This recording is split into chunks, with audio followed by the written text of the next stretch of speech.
Olá, esta é uma videoaula de topografia sobre altimetria e nivelamentos, do curso de Engenharia Civil, na modalidade de ensino remoto emergencial. Atenção! O material a seguir é uma videoaula apresentada pelo professor Messias Júnior Lopes Guerra como material pedagógico do IFMG, dentro de suas atividades curriculares ofertadas em ambiente virtual de aprendizagem.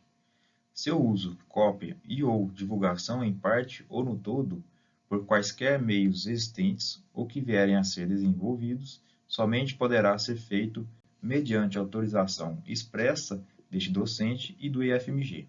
Caso contrário, estarão sujeitos às penalidades legais vigentes.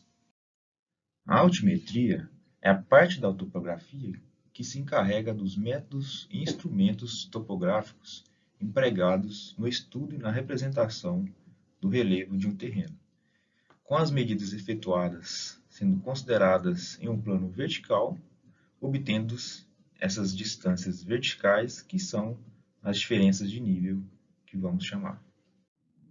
E as suas aplicações que mais se destacam são as obras de terraplenagem para os projetos de estradas, planejamento urbano e transportes, e também para os projetos de redes de água e esgoto e também do planejamento desse sistema.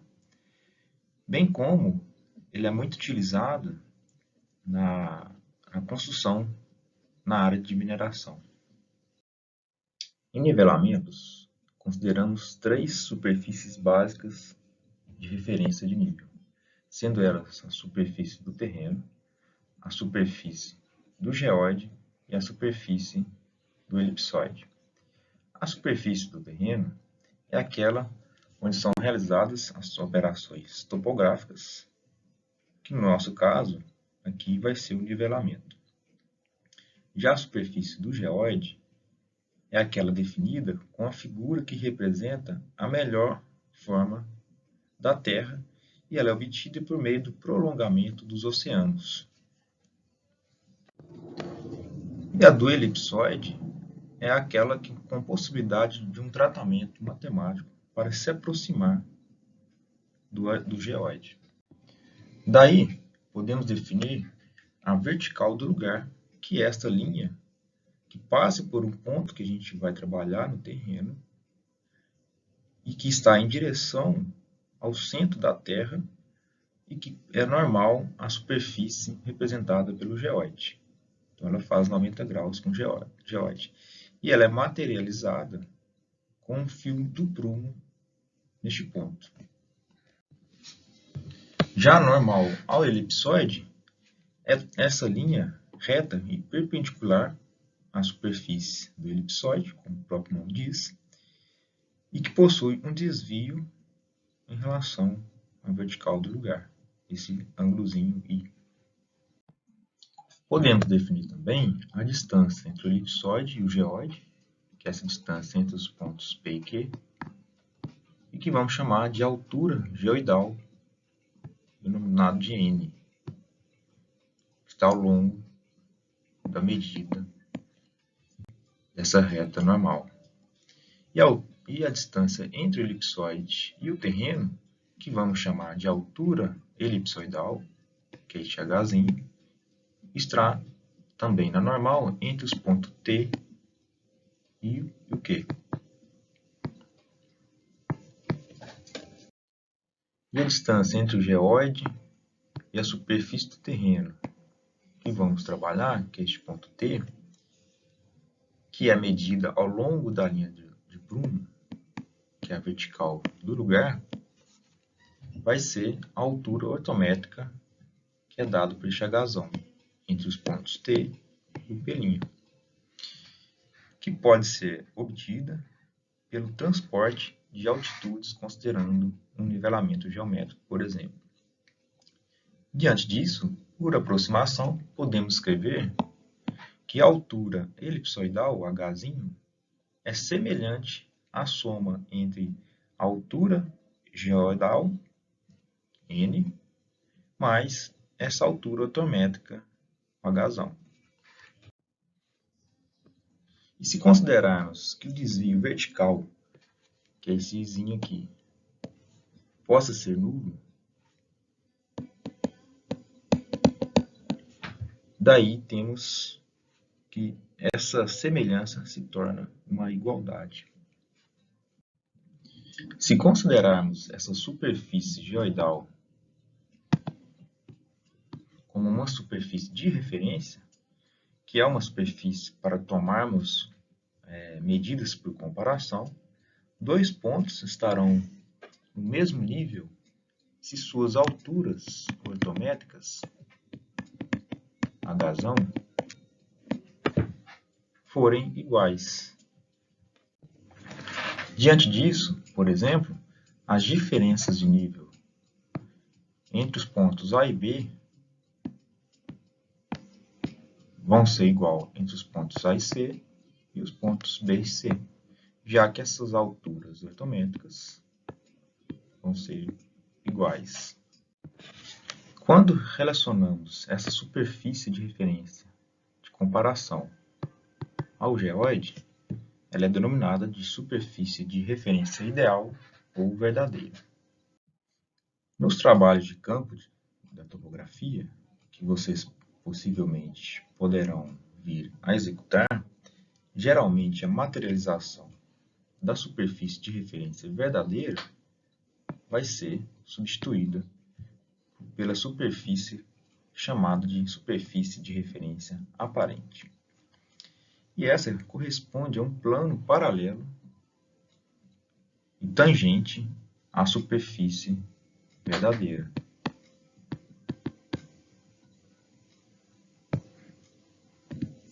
E aqui é o centro da Terra.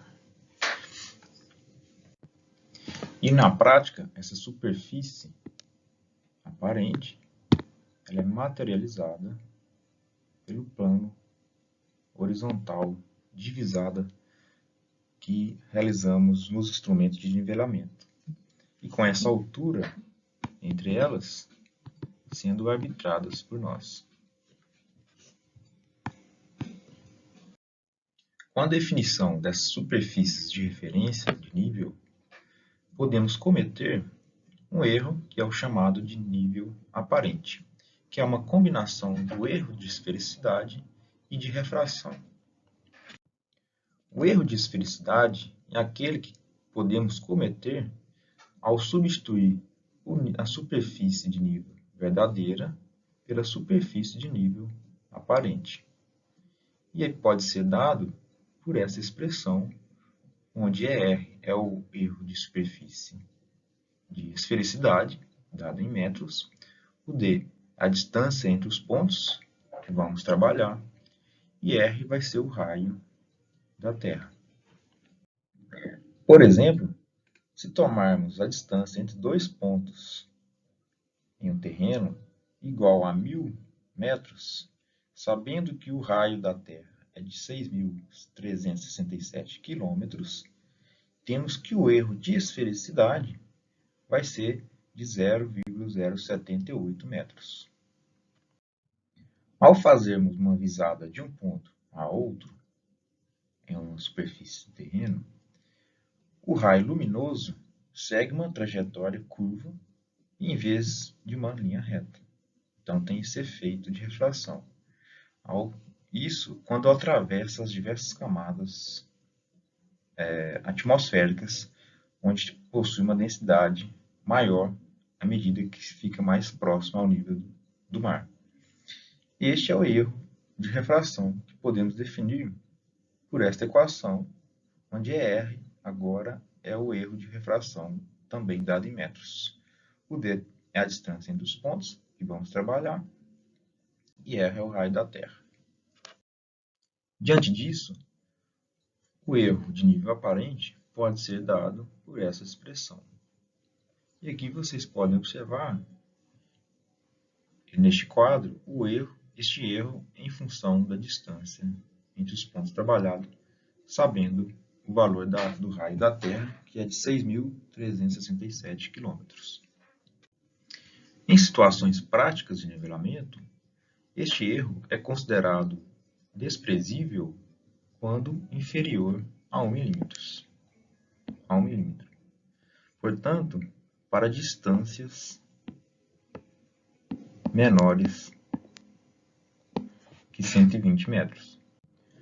Por outro lado, quando as risadas entre esses dois pontos forem superiores a 120 metros, e de acordo com a precisão do trabalho que a gente vai precisar, devemos determinar esse erro para procedermos à correção da diferença de nível verdadeira, que será obtida somando este erro de nível aparente à diferença de nível que obtermos no terreno. Para a definição da superfície de referência de nível, ou também conhecida como superfície de nível de comparação, SNC, devemos definir alguns conceitos quanto à altitude, a cota, a diferença de nível e a declividade. A altitude de um ponto é a altura deste ponto em relação à superfície de referência verdadeira, que é essa SNC, que por sua vez está em relação ao nível médio dos mares, que é o nosso geóide. Já a cota é a altura de um ponto no terreno em relação a uma superfície de referência aparente, que é um plano horizontal que iremos adotar qualquer. Embora as cotas sejam muito comuns de serem empregadas nos trabalhos topográficos, devemos sempre relacioná-las às altitudes destes pontos, para definirmos o ponto de partida do levantamento altimétrico. E essas altitudes desse ponto podemos obter utilizando um altímetro ou por meio da carta topográfica ou ainda utilizando um GPS de navegação. A diferença de nível, pessoal, é essa altura entre esses dois pontos, que pode estar associada à diferença de cota desses pontos ou a diferença de altitude desses pontos. Vai depender do referencial adotado. E ela pode ser positiva ou pode ser negativa. Já a declividade do terreno é a inclinação I, ou também chamada de rampa do terreno, que é definida pela razão entre a diferença de nível, dn, pela distância horizontal, dh. E ela pode ser expressa em porcentagem quando multiplicamos o seu resultado por 100. E se a gente não multiplicar, a gente vai ter esse resultado em metro por metro. Então, essa diferença de nível, essa declividade, ela pode ser positiva quando ela é ascendente, que é este exemplo aqui, e quando for negativa, a gente tem uma declividade descendente. Está muito relacionado com a diferença de nível. Se a diferença de nível vai ser positiva, temos uma declividade ascendente. Se a diferença de nível for negativa, vamos ter uma declividade descendente. Por exemplo, vamos calcular a declividade de um trecho entre dois pontos, sabendo que a cota do primeiro é 100 metros e a do segundo é de 130 metros. E a distância entre eles, horizontal, é de 150 metros. Então, a inclinação vai ser a diferença de cota, 130 menos 100, dividido pela distância horizontal, 150 metros, vezes 100 metros, para darmos este resultado em porcentagem. Então, encontramos 20% positivo de inclinação. Então, uma inclinação ascendente. Já que o ponto B ele vai ser mais alto, já que a cota dele é maior. Então, essa inclinação aqui vai ser de 20%, ou de 0,20 metros por metro.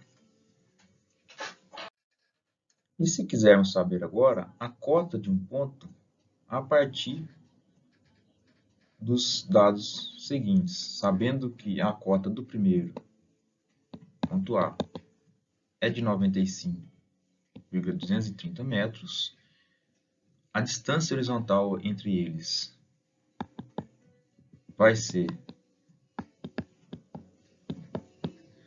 de 512,450 metros e a inclinação agora é negativa de menos 3,5. Então sabemos que este terreno está em declive, ou seja, essa cota vai ser menor. Então, temos que a inclinação vai ser a diferença de nível, vai ser a cota B menos 95,23 dividido pela distância horizontal de 512,45 vezes 100 para dar em porcentagem, já que a inclinação foi dada em porcentagem de menos 3,5. Então, igualando isso, a gente encontra uma cota do ponto B de 77,294 metros, portanto, bem menor do que a cota A.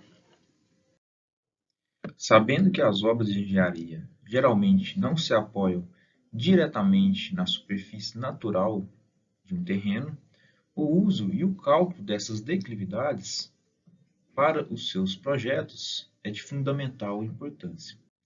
Isso quer dizer que sempre ou quase sempre será necessária a conformação que podemos chamar de terraplenagem desse terreno para o projeto, para adaptar ao projeto.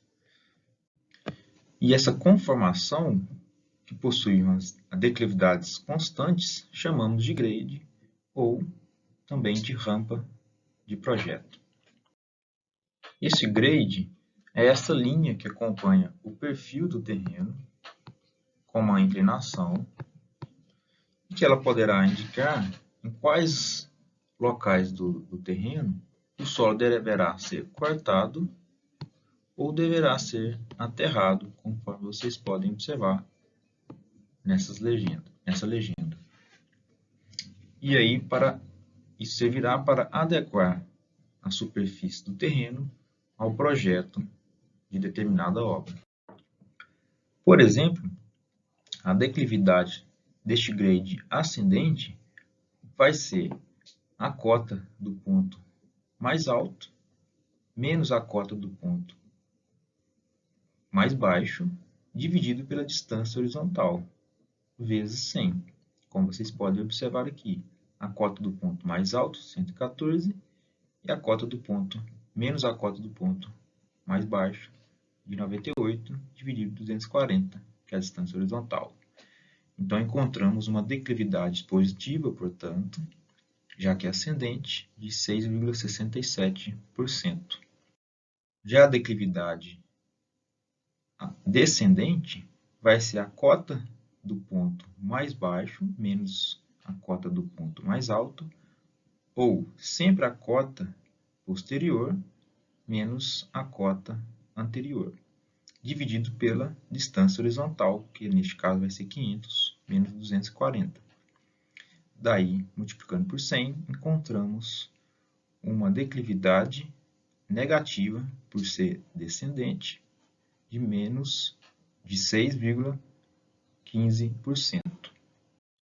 Os instrumentos que vamos utilizar nos trabalhos de nivelamento são chamados de níveis, que possuem como princípio construtivo o fenômeno da gravidade para fornecer alinhamentos pertencentes a um plano horizontal durante as operações topográficas. E eles podem ser classificados em duas categorias, sendo os níveis que possuem um plano de visada sempre horizontal, que são os níveis óticos ou digitais que possuem essa luneta, ou aqueles níveis mais simples que é utilizado na construção civil. Temos também os níveis que possuem um plano de visada com movimento ascendente ou descendente, que é o caso das estações totais ou dos teodolitos. Já os barômetros e os receptores de satélites, os que são conhecidos como GPS, eles são uma categoria à parte dessas duas classificações.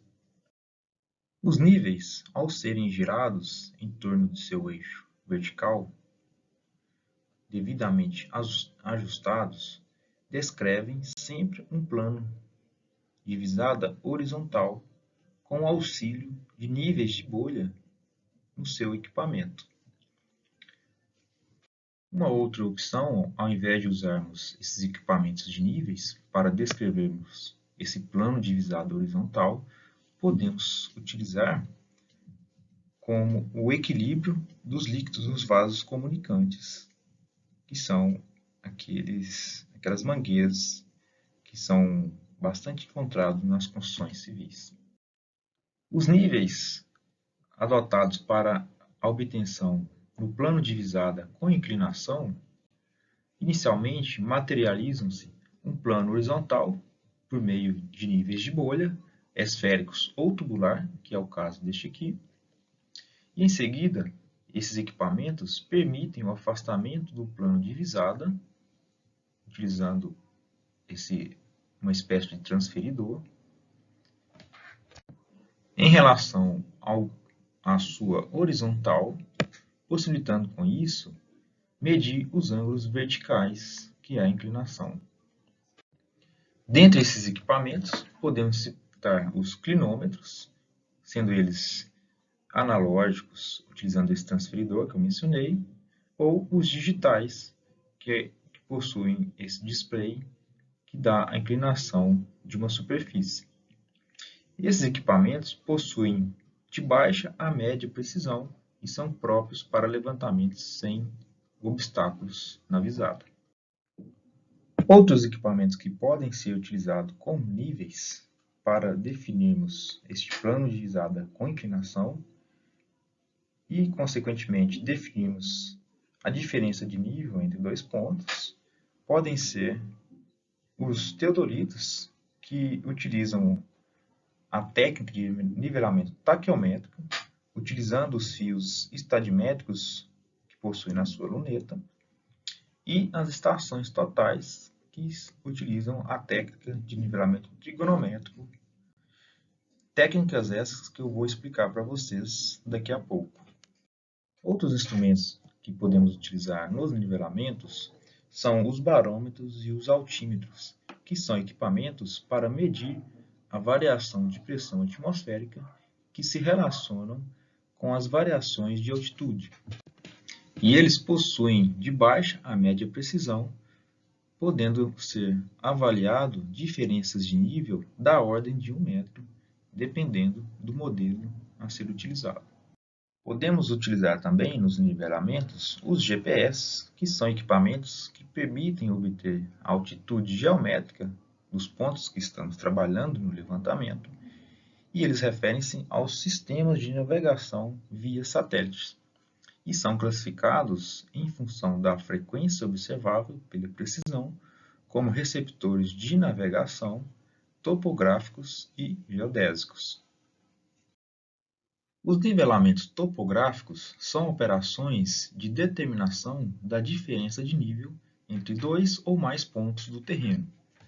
E essas operações são realizadas empregando métodos e instrumentos adequados, sendo que as diferenças de nível podem ser determinadas de duas formas.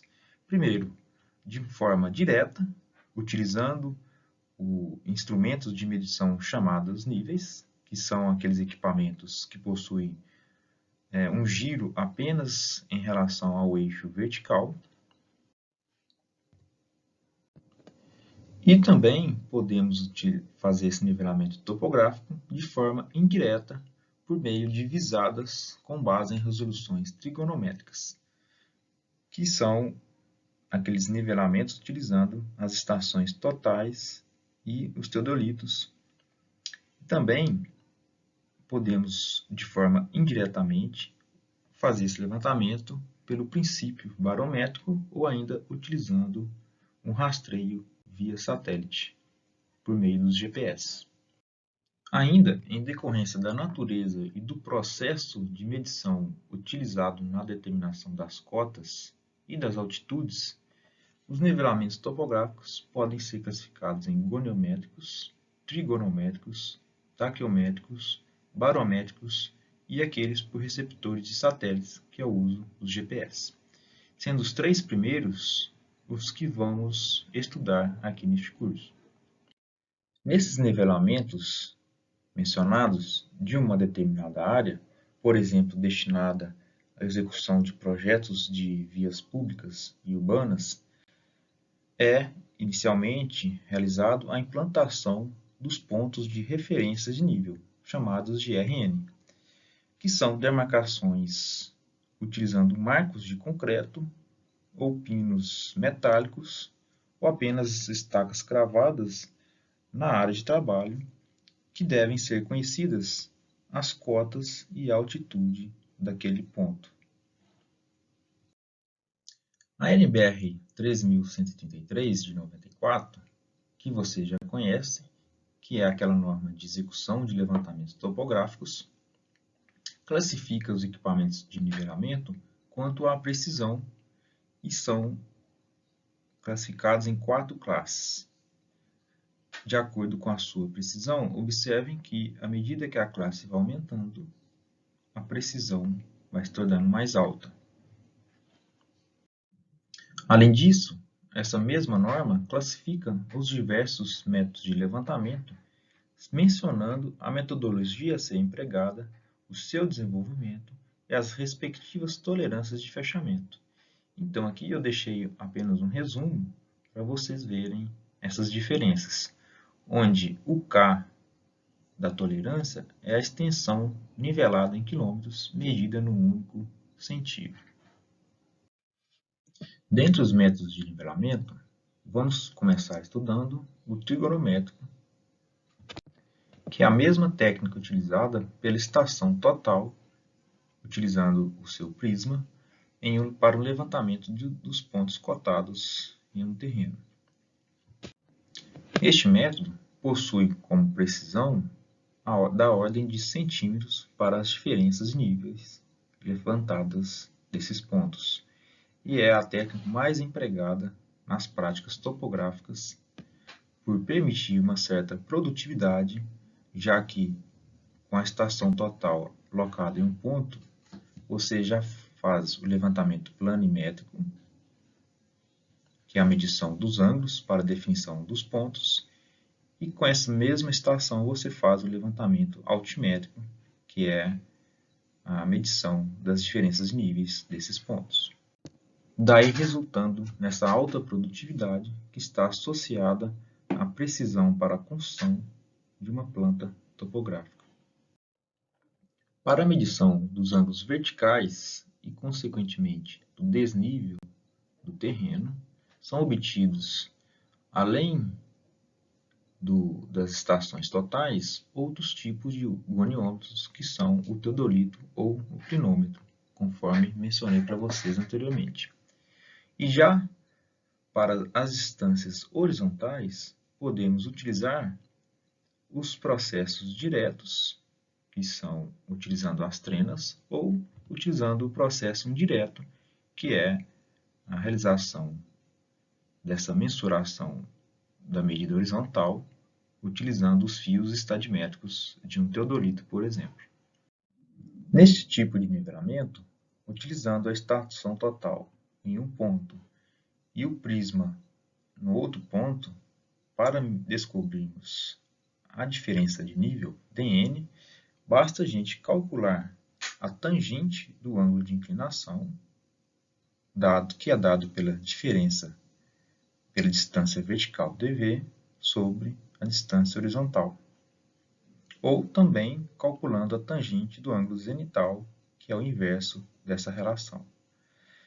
Daí, podemos calcular de forma indireta a diferença de nível, utilizando aquela equação que eu mostrei para vocês lá na aula de taquiometria, onde o alfa é o ângulo de inclinação, o z é o ângulo de zenital, o dn a diferença de nível, O dV é a distância vertical, o dH é a distância horizontal, o I é a altura do instrumento, que no caso é a estação total, e este A é a altura do alvo, que é a altura do prisma. Já os nivelamentos taquiométricos, utilizando os teodolitos, se torna menos produtivo pelo fato de termos que fazer as visadas dos fios estadimétricos que ficam na luneta desses equipamentos. E como eu mostrei para vocês na aula de taquiometria, aqui tem as equações que utilizamos para determinar as distâncias horizontais, por exemplo, em um plano horizontal ou em um plano inclinado, e também para calcularmos as diferenças de níveis de um ponto no terreno. E lá na aula de taquiometria, apresentei para vocês duas equações de acordo com a visada, se vai ser ascendente ou se essa visada vai ser descendente. No primeiro caso, se o sinal for positivo dessa diferença de nível, significa que esse terreno está em aclive. E caso seja negativo, esse terreno esteja em declive. Na visada descendente, caso essa equação forneça uma diferença de nível positiva, significa que realmente este terreno está em declive e, caso contrário, ele estará em aclive com sinal negativo.